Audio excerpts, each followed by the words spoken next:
If all these miracles that we're seeing in the book of Matthew were as pronounced and as public and as awe-inspiring as they are held out as being in the text, then how come more people weren't signing up? That is the question we were wrestling with yesterday, and today we are going to pick it up exactly where we left off after this catchy music that Jeff wrote and performed and puts in right here. Matt, this is the 10-Minute Bible Hour. Let's get after it.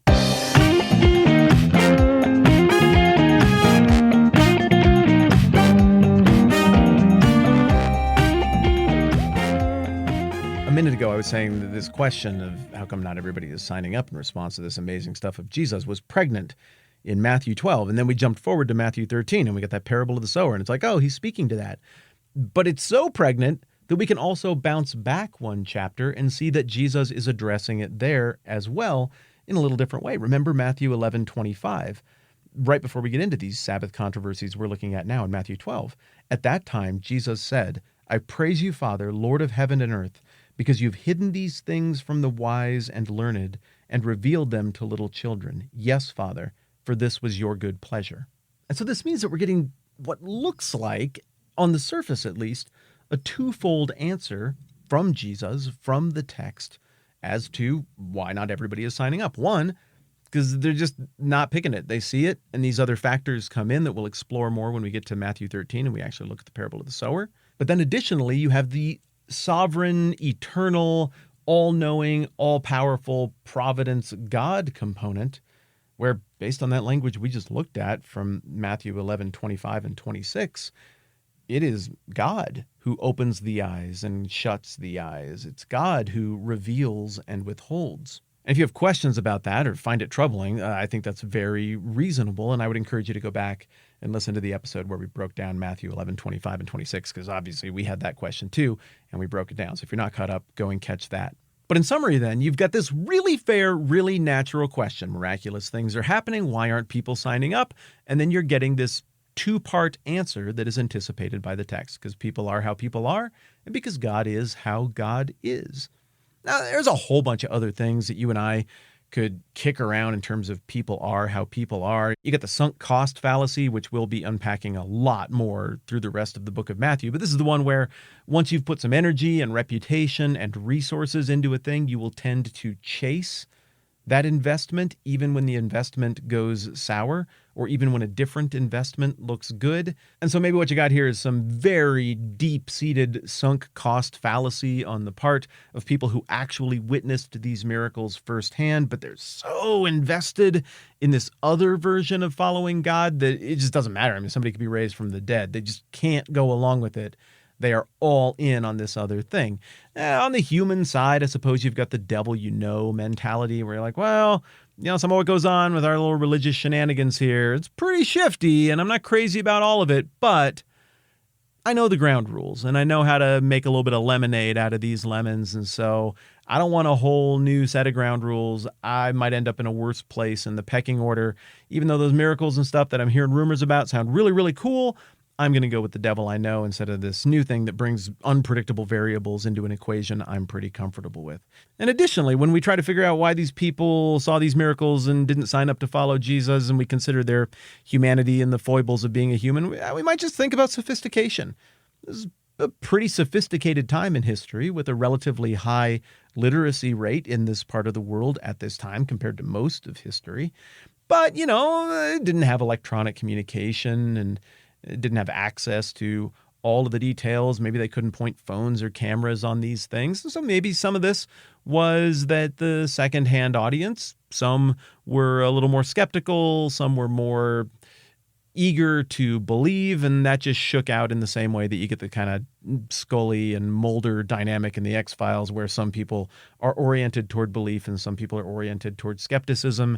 And maybe some of the secondhand accounts just weren't enough to move the needle for some people. I don't know. We could probably come up with 100 unqualified armchair, 2,000 years after the fact, psychologist takes on why some people jumped in and why, after seeing the exact same data set, some other people didn't jump in. But we could probably do the same thing right now. Lots of people are looking at the exact same data set, considering the exact same texts, considering the exact same anecdotal claims of people who've had spiritual, even if non-miraculous encounter with God, and they're like, hey, there's really something to this. And surely, whether you're a person of faith or not, you got people in your life who've looked at the data and they're like, nah, I just don't think there's anything to it. I'm out. And then surely, whether you're a religious person or not, you've got people who would say, I've looked at the data and I'm more than out. I'm angry.